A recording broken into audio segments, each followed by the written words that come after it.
guys, before we get started with this video, I just want to thank you guys because we've now reached 400 subscribers. So thank you guys so much for the 403 subscribers. I feel so grateful, and keep commenting what videos do you want me to do, because I am still doing videos. And I hope you guys like the videos that I'm doing, and I hope you guys enjoy watching them just as much as I make them. And I hope we can still keep growing, not numerically, but as one family. Whew. Okay guys, currently it's 9 o'clock, so good evening. Please bear with me with the sound noise. That's my aircon currently. It's currently 35 degrees outside, 35 degrees Celsius, so it's really hot right now. And me being me, I did my exercise before filming this, so I'm sweaty right now, so I really need the aircon. So anyway, before we get into this video, I just want to say a disclaimer. You might have read the title that I spent $27 for 13 books, but don't call me spoiled or such, because that money I spent wasn't from my parents, or like my parents didn't just say, okay, we'll give you $27, anything you want. I actually had to earn it. So I don't usually get allowances weekly. It depends on my grades in school. So my parents want me to get a perfect grade, and they will reward me for that. So for example, I got a test back, like let's say a quiz, and it's perfect. I get about 100 pesos, which is equivalent to about $2, and I have to show it to them as proofs, and then they will calculate, like they will put it in a booklet, how much have I like earned, and if I want to spend it, I will just tell them and they'll just deduct it. And I can't spend my money on all things. Like I'm only allowed to spend things like on things that are acceptable, and like I'm not allowed to spend it on, like, you know, the cigarettes, the liquors. So I'm not really allowed, so I don't spend it there. And the money the money that I earn, I normally spend it on around books or stationery, so relatively it's usually low. But this time I spent it on 13 books, since the last time I've spent money was on December last year to buy presents for my friends. But the last time I bought a book, it was last year, August. Yeah. So you might say that it's too perfectionist to get like that you have to get a perfect score before getting paid. But what my parents want to instill me there is that earning money is really hard. You cannot get what you always want, so I really have to work hard if I want to earn money. And I think this just teaches me that you really have to know the worth of the money and the worth of the hard work. My parents just want me to appreciate all the hard work that they put in just for me, and that's why they make me work for the money, so that one day when I grow up, I won't just spend all my money for nothing. I would learn how to prioritize what I need to spend, and know when to spend for yourself and when to not. Yeah, so this was a lengthy disclaimer, I'm sorry. So let's get right into this video.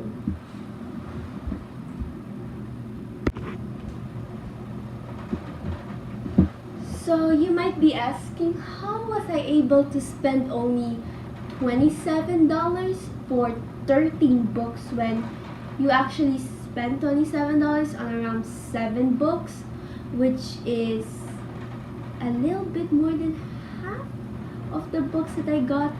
Well, let me tell you what I did. So there's this like warehouse sale where everything in there is guaranteed either a 60% off or an 80% off. So it's on all books, stationery, and school supplies. So this is like a heaven for me. Our bookstore is called National Bookstore. It's the like leading bookstore in the Philippines, and they just had their warehouse sale where you can get 60% off or 80% off. So like when I went there, I was planning to buy books and stationery, but like when I went to the stationery section, all the good ones were used up because they started from around Thursday. It runs through Sunday, and I ran there like Saturday at around 2 p.m. So I think all of the best ones were out by like Thursday or Friday. So I was like, okay, since there's no stationery, let's move on to the book section since I don't need any school supplies, because me being me, 2 weeks ago, I just bought like correction tape, eraser, and a little bit of school supplies. And if I actually knew that there's a sale, I would have saved it and just like buy it there. But like I wouldn't know. But we can't always drown in the past. We have to move on. Yeah, book section. So I was planning to buy like more famous books that I've read online that I want to read. But since they were really famous, they were sold out quickly, or either that or they weren't even put on that sale since lots of people would buy it even though there's no sale. So I don't think they ever put it, or it might have been sold out. So for example, like I wanted to read All the Bright Places. I asked the lady if they had it, and they said they didn't. They had like all the famous books, but they were in Filipino translation, and they were like 50 pesos to 100 pesos, which is around $1 to $2. But when I read it, it was like incredibly deep. The Filipino, even though I've been living here for my whole life, my Filipino is really shallow. I can't understand very deep meanings or idioms, so I said it will just be a waste of money if I bought the Filipino translation. So I just said to myself, let's just wait for another sale, or if I have enough allowance to buy it, I can just buy it. So I was able to explore other books.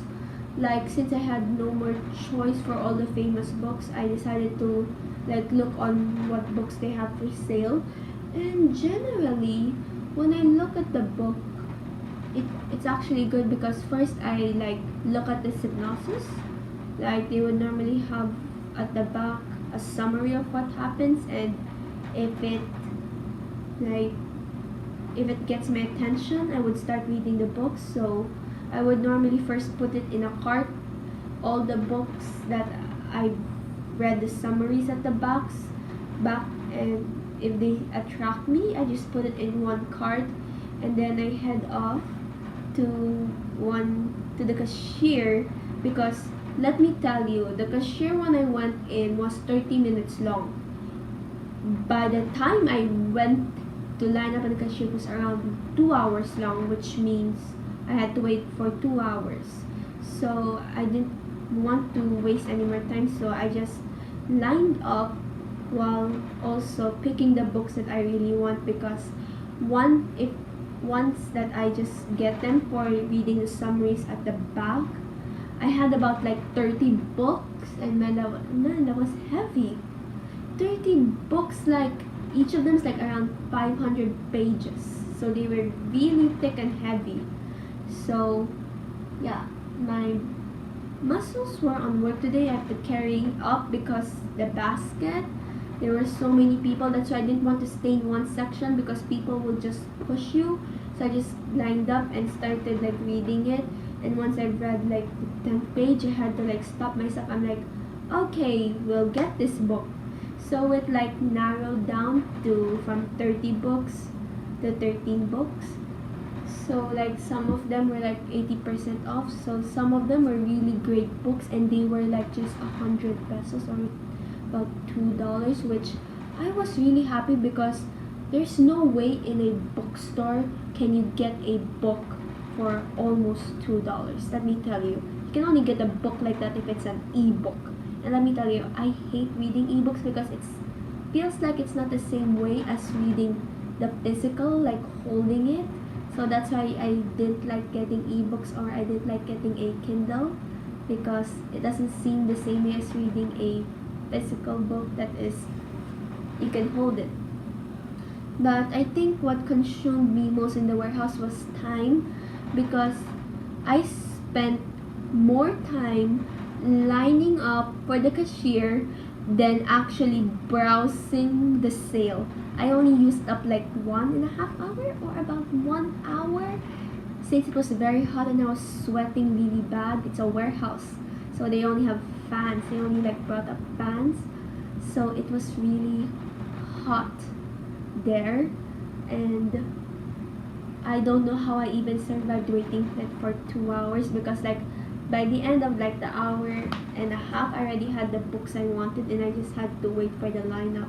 So I suggest if you guys are going to the big sales, make sure you come there like the first day or early since no one goes there on early. I typically went on a time where people usually go there, and plus I went on a Saturday, so it's weekend, more people. And I suggest if you want to really get those great books, you go on the first day.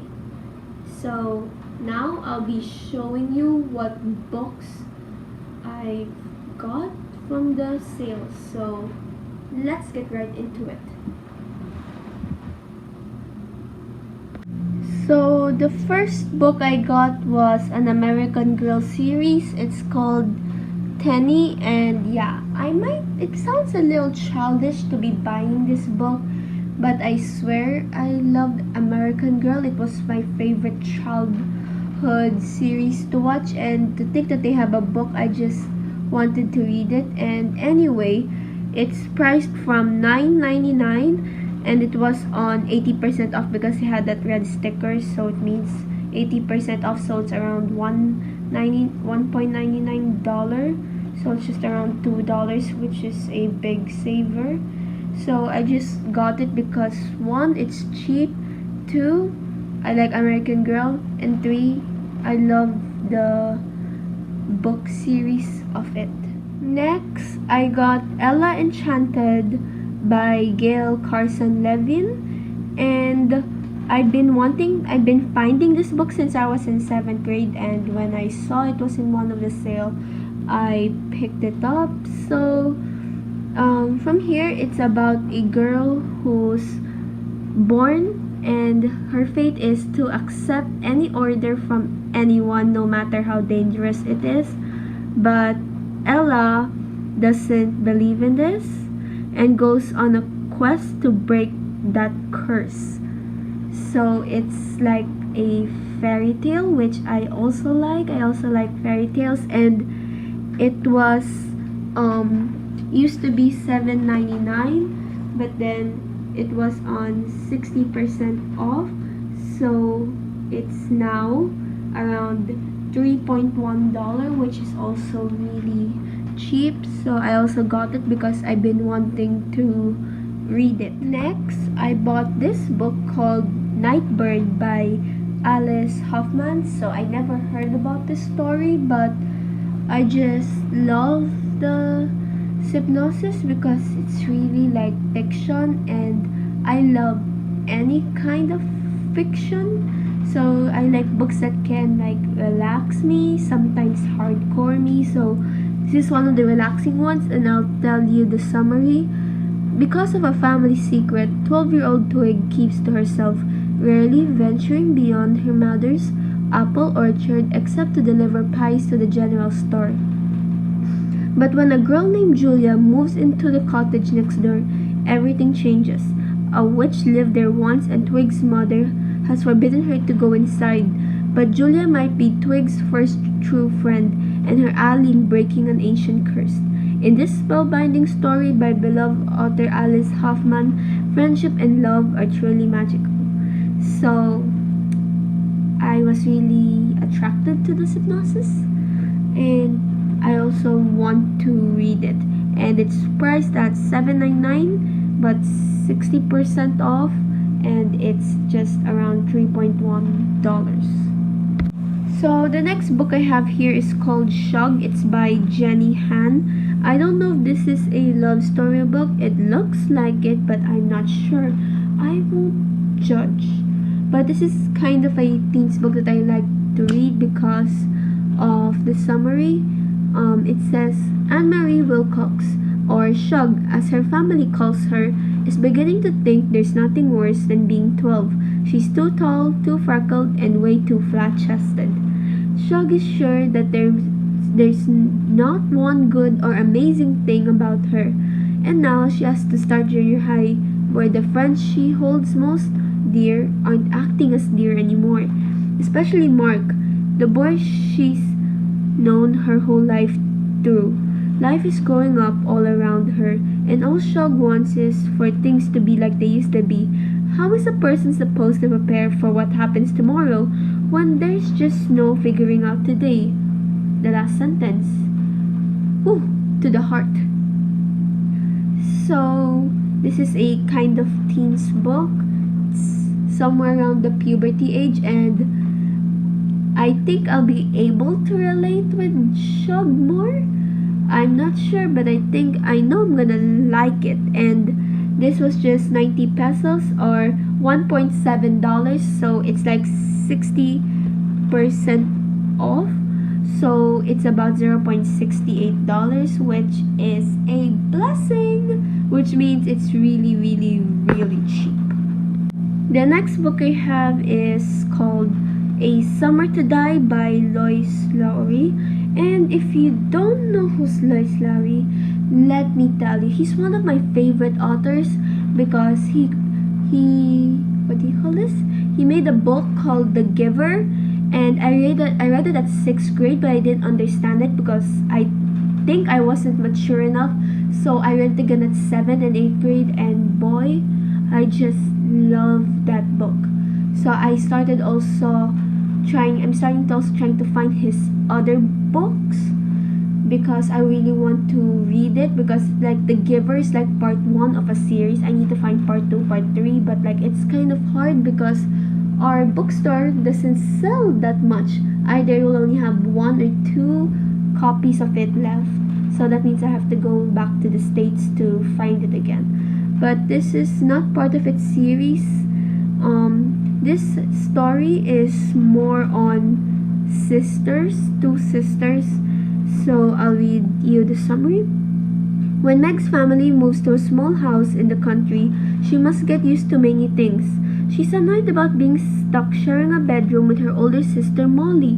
They have no common interests, and it's hard for Meg to hide her resentment of Molly's beauty and popularity.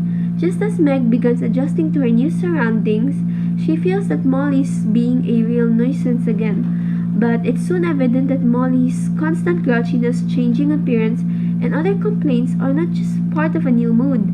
This day, Molly's rushed to the hospital. Meg has to accept the fact that something is terribly wrong with her sister. On that day, Meg's world changes forever. And although she's hurting and frightened, maybe it's not too late for Meg to show Molly what she truly feels. So what I get from this synopsis is like, it's about two sisters. Like Meg, I think, is sort of jealous because her sister is like the all-in popular girl, the beauty and the most popular kid, and that she's very different from her. So like I can relate that because I have a sister. We're 5 years apart, so I am more of the mature one. So my sister's really childlike, so I have like not that much interest with her because She acts pretty much like an 8-year-old kid, and she's now turning 12. She's already like a preteen but still not acting, and I'm okay with that a little because when I was 12, I tell you, I act like a 5-year-old kid. So it's like okay not to mature, but like me and my sister, if you put us in one room, ask our interest, we don't even have that much interest aside from like studying, drawing, or watching TV. Yeah, that's all our like interest, and like I really wanted to see the relationship between Meg and her sister, so it really got to me. And look at the price. I can't believe that this book, it's just around 156 pages. It costs about 7.99. I mean 7.99. It's really expensive. I think because it's Lois Lowry, he's really one of the best authors. I think it's the name that also sets the price high, but thankfully it's 80% off, so it's around $1.5, which is a real lifesaver. So next book is called A Little Friendly Advice by Siobhan Vivian, and I think you might know her because she's author of the list, and that's also one of the books I wanted to get during the sale, but they told me I was too late because on Friday it was already sold out. So I went there on Saturday, which is I'm sad about it because I knew it was around how many? It's around $8, $9, and I didn't want to get it for that price, but I think it wasn't meant to be. I was meant to find this book. It's also by Siobhan Vivian. It's called A Little Friendly Advice, and I think this, like what Siobhan makes, is more on teens, so it can relate to teens much. So if you are like 10 years old, you haven't gotten into that phase yet, I don't think you can relate, but you'll still be able to enjoy the book. You just have to imagine it more, while teens can relate it. Anyway, let's see. The summary is, if you can't trust your friends, who can you trust? Ruby's turning 16, but the day doesn't turn out as sweet as it's supposed to be. Her long-lost father shows up, and Ruby doesn't want anything to do with him. She wants to hang out and eat cake with her friends, loyal Beth, dangerous Catherine, and gossipy Maria. They always have plenty of advice for her, and they have a lot to say about her dad's return. But Ruby's not sure what to think of. But Ruby's not sure what to think or feel, especially when a cute new boy named Charlie comes into the picture, and Ruby discovers not all of her friends are as truthful as they say they are. So I think it can deal with romance in high school, and generally in high school, you'll soon find out who are your real friends or not. And what my mom and what my cousins used to tell me is like, it's okay if I lose my elementary friends in high school because we change, we grow up, we mature, and sometimes we don't fit or we don't have any more interest at all. And in high school, there's a lot more subtle gossip or someone talking behind your back. So it also happens to me, but I'll save it for another video. But let me tell you, I think I can relate most in this book to what's happening with me. And currently it's on $9.99 US, but it's 60% off, so it's $3.9, which is, thank you. It might be a little more expensive than the others, but it's by Siobhan Vivian, and I would really like to read one of her books. Next book is called Same Difference by Siobhan Vivian again. So this is one of her other books, and this time it's still on teens and high school, but it focuses on a different perspective. The summary says, the last thing 16-year-old Emily wants is to pull hop and tan her way through another summer in Cherry Grove. Now that her best friend has a boyfriend, everything feels different. In a way, Emily doesn't quite understand. So when Offered a spot at a prestigious art program in Philadelphia, Emily jumps at the chance to leave her hometown for a few hours a day. But it takes more than a change of scenery and a new group of friends to discover yourself. As Emily bounces between a suburb where everyone tries to fit in and a city where everyone wants to be unique, she struggles to find her own identity. And while the rules may change, the pressures remain the same. Friendships can be hard to navigate. Boys are both deeply mysterious and utterly predictable, and the line between right and wrong is always a little blurry. So it still focuses on teens, but more on the problem of teens finding themselves.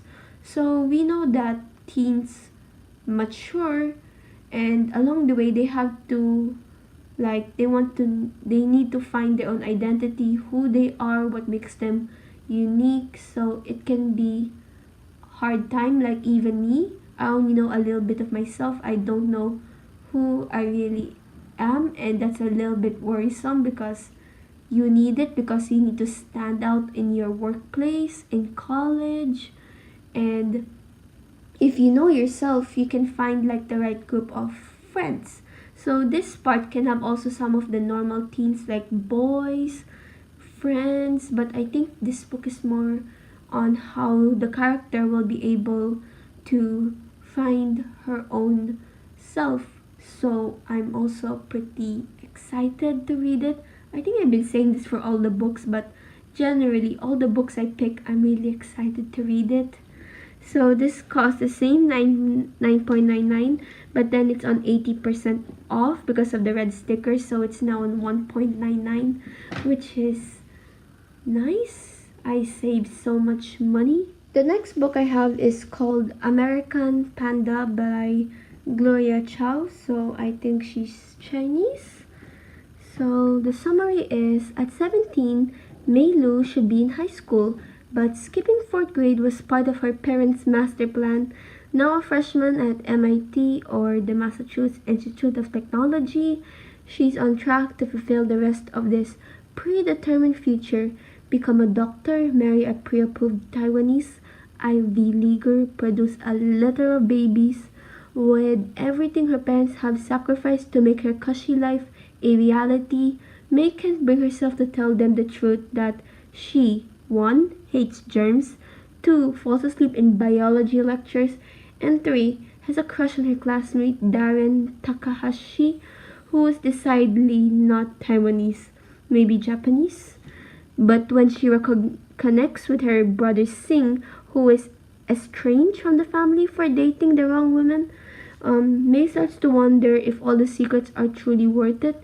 Can she find a way to be herself, whoever that is, before her web of lies unravels?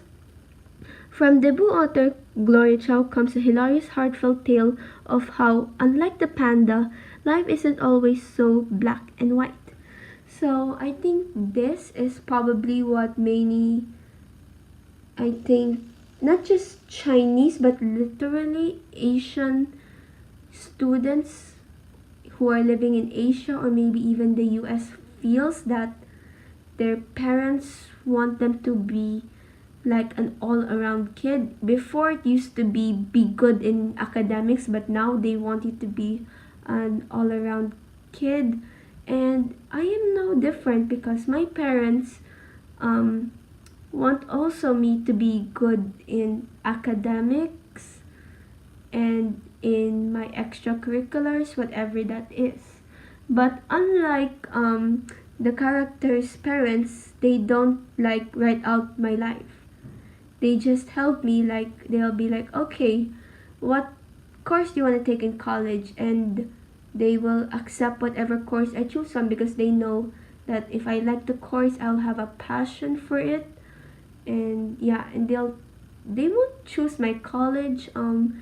I think my parents said I don't have to go to an Ivy League or to a top school, and I don't have to go to a top college to study. They're happy if like I settle for like a middle, as long as it doesn't go to the bottom of the bottoms. They just want me on the middle. But it's just myself. I think I want to like work harder. I want to like challenge myself to be able to get at least a place in one of the top schools, and it doesn't have to be like MIT or sorts. Well, since MIT is my dream school, I just want to go like on maybe Caltech, and then I'll have others like in UK. I have like Oxford, I have like Birmingham, I have like some of not popular schools but still good.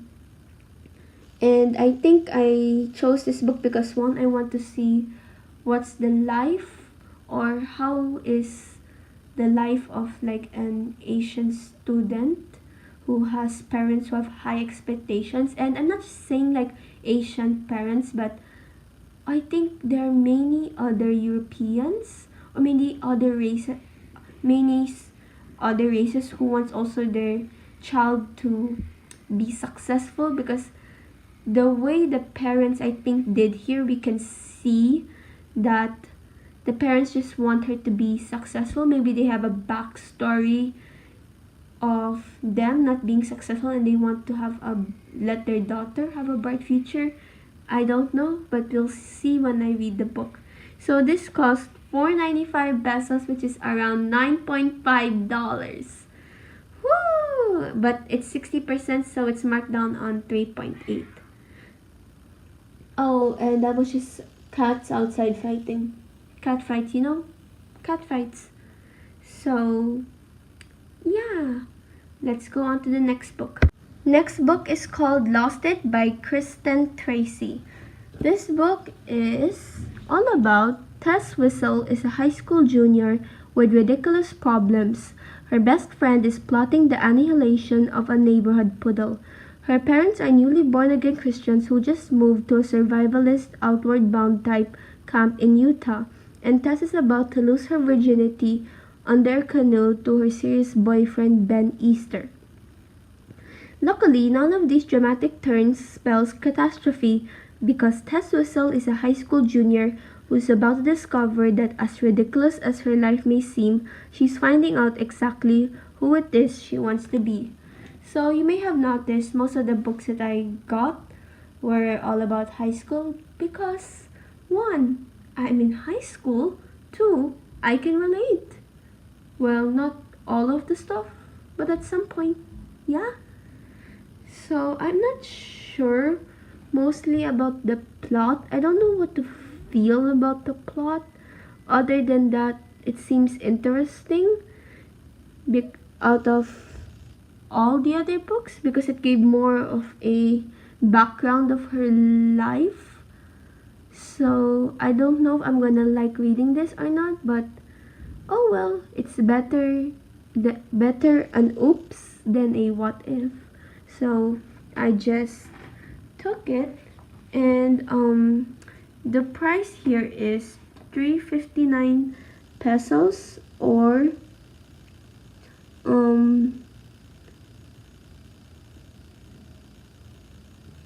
$6.9, and since it's 80% off because of the red sticker, it's just $1.38. So I only lose $1.38 if I don't like this book. But the only book I never like were like long books, especially the book that had a character Pip and an 800-page long. You see, I can't even remember the name of that book. I just got so bored with that book. It's a classic book. I usually get bored with classics. And I think if I grow up like as an adult, I might appreciate more classics, but we'll see.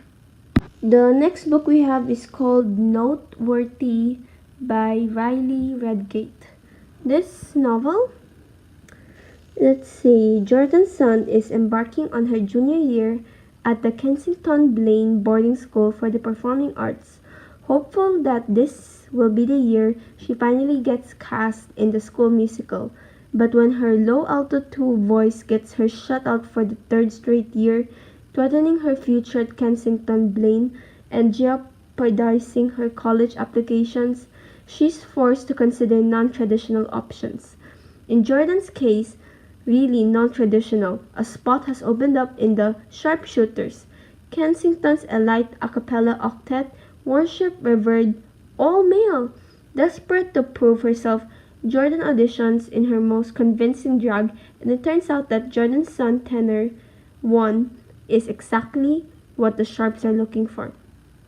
Jordan finds herself enmeshed in a precarious juggling act, making friends, alienating friends, crushing on a guy, crushing on a girl, and navigating decades-old rivalries. With her secret growing heavier every day, Jordan pushes beyond gender norms to confront what it means to be a girl and a guy in a male-dominated society, and most importantly, what it means to be herself. So, I kind of got interested in this story when I read it. Um, it's because the girl, it's just saying that the alto voice, I think what they mean by alto voice is like the lower voice. Like most girls are high pitch. There are some girls who are not that high pitch, and there are some girls who have deep, but not most. So when you I think I imagine her, she would have a deep voice like a guy, but not as deep, preferably a little. So I think that's why she wouldn't get cast. But then it just shows that a girl, you can't define a girl because a girl comes in different types. You have the girl who's bold and fierce. You have a girl who's very smart. You have a girl who's very innovative. You have a girl who's good in sports. So you can't generalize what a girl is, or how she's supposed to look like, or how she's supposed to sound like, because you're discriminating girls if you're doing that.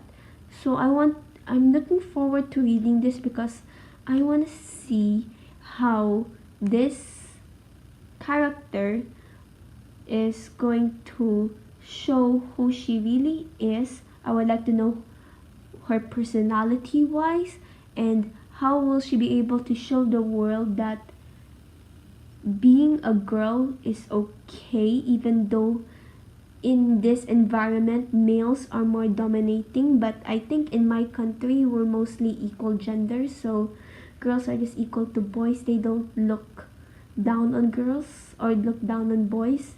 They just look equal, unless of course they just look down on you. In my country, they look down on you if you're too lazy to do your work, which is, I think, acceptable, because of course they won't hire you if you're not good with your work, or if you're lazy type. So yeah, this cost about 559 pesos, which is around $10.75. So because if it's 60% off, it's around 4.3 dollars. So this is one of the most expensive books that I bought in the warehouse sale, but I think it will be a nice book, and it's pretty thick, so I will love to read it all day long. So the next book is called Love and Profanity by Nick Healy. This book, the stories in Love and Profanity offer a glimpse into the teenage lives of more than 40 well-known and on-the-rise authors. John Skiska goes for a high-speed drive on a gravel road and encounters nature in an alarming way. Quinn Alexander attempts to volley his way into the heart of a girl who seems out of reach. Carrie Mesrobian scrambles to dispose of the last evidence of her unauthorized house party, and Allison McGee sends some advice to her younger self. You're waiting and you don't even know it. You're waiting for the doors of your life to blow open.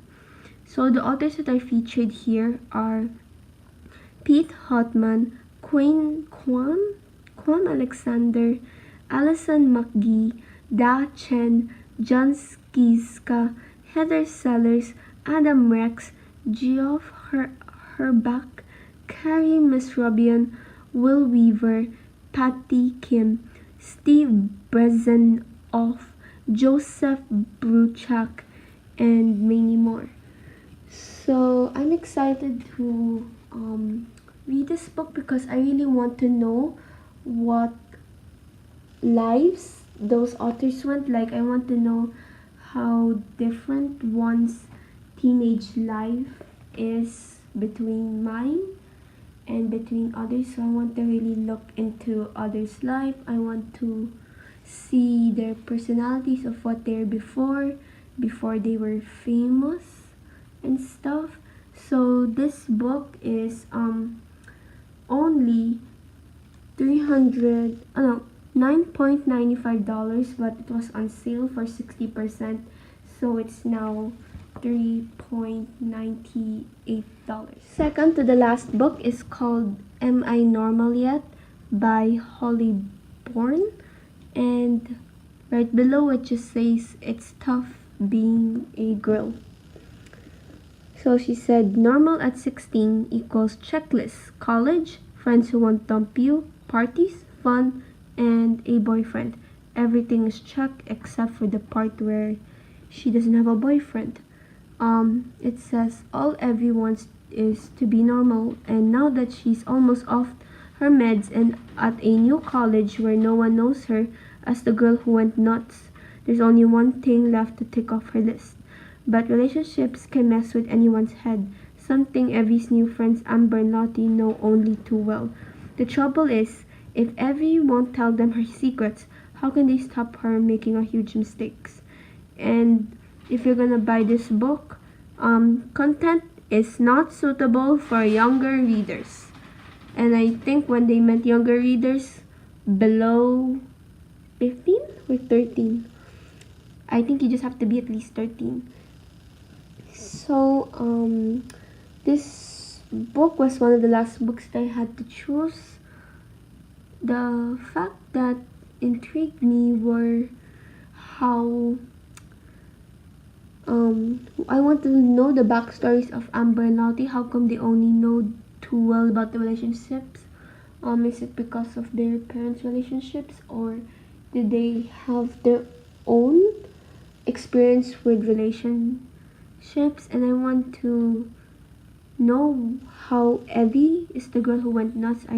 Is it mentally, or she's really like having a problem on that? And I want to see how she like navigates life with trying to fit herself in society's pressure of having completed all of this at a certain age.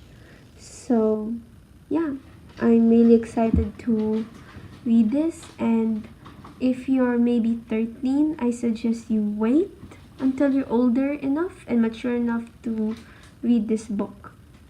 The final and last book is called Meant to Be by Lauren Morrell. This book says, meant to be or not meant to be, that is the question.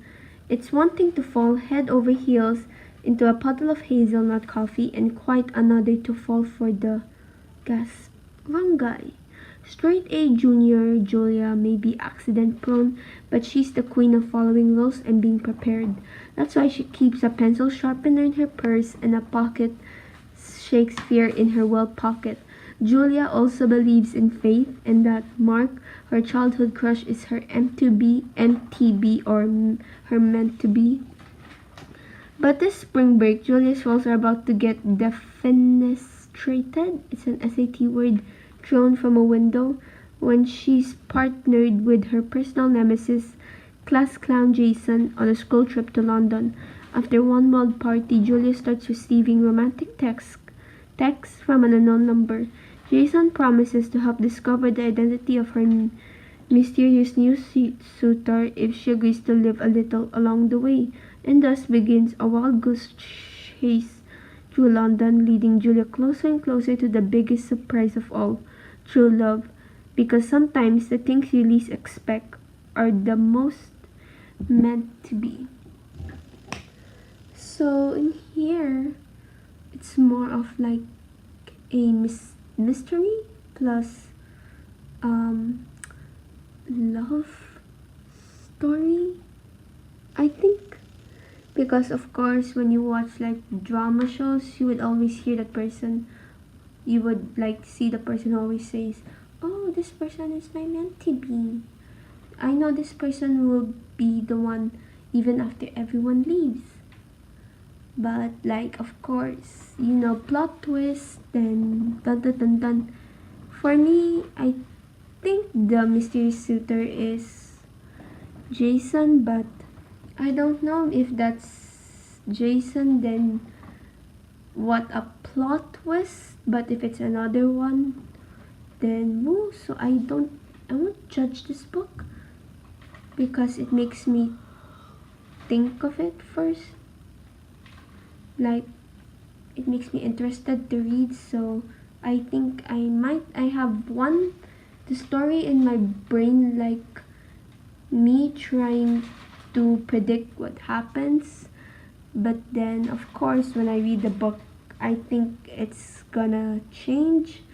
And this was for 100 pesos, which is around $2. I don't know what was the original price, but it used to be 9.99 US dollars, 100 pesos, so it's around $2. So it's like a 60% off. So that's all of the 13 books I bought from the warehouse sale. So if you like this video, please give it a thumbs up and subscribe for more video updates, because I'll be making more videos. And if you want to like get the book or ask me how it was, or like find out what the book is before buying, you can always comment it down below, or I can just private message you, and you can always like email me, or you can go to my social media accounts, which I listed after, like during the end screen, or just go down to the description box. So thank you guys again for 400 subscribers, and I'll see you next time. Bye.